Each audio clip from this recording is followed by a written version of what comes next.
how to send a voice message on WhatsApp. In today's video, I'll show you how to send a voice text to your friends, families on WhatsApp. Let's get started. First, make sure you have downloaded WhatsApp on a device. If not, then for iPhone user, you can download it from App Store, and for Android user, you can download it from Google Play Store. After that, click on search bar and open WhatsApp.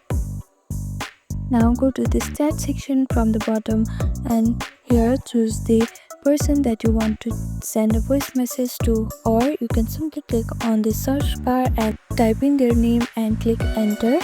Another way is to click on this plus icon from top right corner. Then choose the person that you want to send a voice message to. After that, you can see this voice icon on the right side of your screen. Simply hold it and start recording your voice.